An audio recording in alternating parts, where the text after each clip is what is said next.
से हूबहू लिख देना है, ठीक है। तो अब हम ज़रा देखते हैं, इसको एनालाइज करते हैं कि कौन सा एंड बनाया। एक तो एंड ये बनाते हैं कि टॉम जो है वो मैगी को कत्ल करता, ऑनर किलिंग होती, ऑनर किलिंग होती, ठीक है। ये भी एक बड़ा मतलब अच्छा ना लगता, सूटेबल नहीं था, जिसको जॉर्ज इलियट पसंद नहीं करती थी। दूसरा ये होता कि मैगी जो है स्टीफन से शादी कर लेती। अब ये भी सूटेबल नहीं था क्योंकि वो ट्रेजेडी लिख रही थी। आप यहाँ पे बताएंगे वो tragedy, since she was writing tragedy, और उसका फ़लसफ़ा ये है कि करैक्टर बेस्ड ट्रेजेडी होती है। जब करैक्टर जो है गलत करता है तो करैक्टर को फिर क्या मिलती है? पनिशमेंट मिलती है। सो उसने पनिशमेंट देनी थी, तो वो कैसे देती फिर? ठीक है। चौथा ये होता कि मैगी जो है सुसाइड कर लेती। सुसाइड करती तो वो करैक्टर जो है वो वीक होता, वो अपनी ओरिजिनलिटी खो देता। करैक्टर जो है वो मतलब स्ट्रॉन्ग ना रहता, वो अपने स्ट्रॉन्ग पॉइंट खो देता। तो इसलिए उसने उसको मारा भी नहीं इस तरह सुसाइड के जरिए, उसने नेचर का सहारा लिया। फिर शी यूज नेचर, यानी ये नेचर का कानून है कि जो रॉन्ग करता है उसको पनिशमेंट मिलती है, ठीक है। जो गुड करता है उसको रिवार्ड मिलता है। तो उसने उसको फॉलो करना था, उसने उसको फॉलो किया और उसने बड़ा सूटेबल एंड बनाया। अच्छा, एक इसके अंदर ये भी पॉइंट निकलता है जो मैंने सोचा है, आपकी बुक में भी वैसे वो लिखा है, और मैं चूंकि मैंने इसकी लाइफ सारी पढ़ी है। हेनरी ल्यूइस के साथ वो इलिजिटिमेट रिलेशन में थी, ठीक है, और उसके साथ तकरीबन 25 राउंड अबाउट उसने कुछ साल जो है इलिजिटिमेट रिलेशन में गुजार दिए। अब चूंकि इतना अरसा गुजारने के बाद थी तो इलिजिटिमेट रिलेशन, अडल्टरस रिलेशन था, बुरा ताल्लुक था, तो वो उसको अप्रूव नहीं करती उस ताल्लुक को। वो अब लोगों को तो नहीं बता सकती कि she does not approve it, she does not approve illegitimate relation किसी भी फॉर्म में। वो इसीलिए करैक्टर को कभी माफ़ नहीं करती अगर वो ऐसा ताल्लुक बनाए।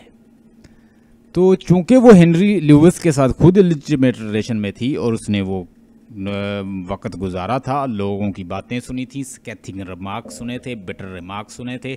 लोग ऐसे बंदे को अप्रूव नहीं करते जो इलिजिटिमेट रिलेशन रखे, बगैर मैरिड किसी के साथ रहे। लोग उसे डिस्कार्ड करते हैं, सोसाइटी उसे रिजेक्ट करती है। तो उसने वो शो किया, यानी उसने उस रिलेशन को अप्रूव नहीं किया, भले वो रह रही थी उसके साथ। एक तो ये आप पॉइंट देंगे। एक पॉइंट आपने ये देना है यहाँ पे कि मैगी चूंकि पैशन की मानती है तो वो सजावार है। उसके सामने दो पॉइंट थे कि या तो वो क्या करती, अक्ल से फैसला करती, और फिलिप से वो मोहब्बत करती थी, उसका ख्याल करती, टॉम का ख्याल करती, वो लूसी के फियांसी के साथ ना जाती, पैशन में ना बहती। लेकिन वो पैशन की उसने मानी, सज़ा तो अब उसे मिलेगी। एक तो ये पॉइंट है।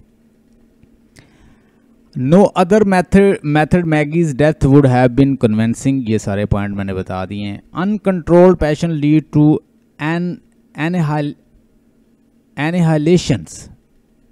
एनाइलेशन का मतलब लिखें डिस्ट्रक्शंस।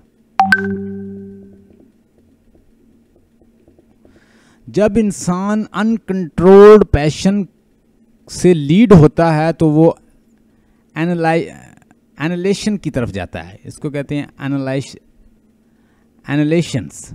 एनाइलेशन जो है बेसिकली डिस्ट्रक्शन है। तो जब भी इंसान अनकंट्रोल पैशन से लीड होता है तो इट गोज टूवर्ड्स एनाइलेशंस, एनालेशंस, एनालेशन का मतलब डिस्ट्रक्शन है, इसको नोट कर लें, ही गोज टूवर्ड्स डिस्ट्रक्शंस। अनाइलेशंस, तो वो अनाइलेशन की तरफ जाता है। अनाइलेशन जो है ये एक डिस्ट्रक्शन है, और ये डिस्ट्रक्शन उसके हिस्से में आती है जो पैशन, अनकंट्रोल पैशन के साथ बहता है। Penalty for the loss of the ideal is death, और ये पॉइंट उसकी लाइफ से रिलेटेड है कि जब आप एक स्टैंडर्ड पॉइंट जो जीने का है उससे डिविएट करते हैं, स्टैंडर्ड पॉइंट से तो उसने भी किया था ना कि लोग जो नहीं मानते इलेजिटिमेट रिलेशन को और वो बनाए हुए थी, जब आप एक पॉइंट को डिविएट करते हैं तो उसकी जब ऑनर इंसान की नहीं रहती तो वो मर जाए तो बेहतर है, वो ये कहती है, क्योंकि इंसान फिर छुप छुप के जीता है ना। देखिए, penalty for loss of the ideal is death, जब ऑनर चली जाती है तो फिर वो डेथ के बराबर होता है। चूंकि मैगी अपनी इज्जत ऑनर खो चुकी थी, वो खुद भी सफ़र कर रही थी इस तरह की बातों का, लोग उसे बातें कर रहे थे, वो कहीं महफल को ज्वाइन नहीं कर सकती थी। हेनरी ल्यूइस का लोग ताना उसे देते थे, उसके साथ रह भी रही थी वो, living with her, with him. तो वो क्या कहती है कि अगर ये ऑनर ना रहे तो इंसान जो है उसका मरना जो है वो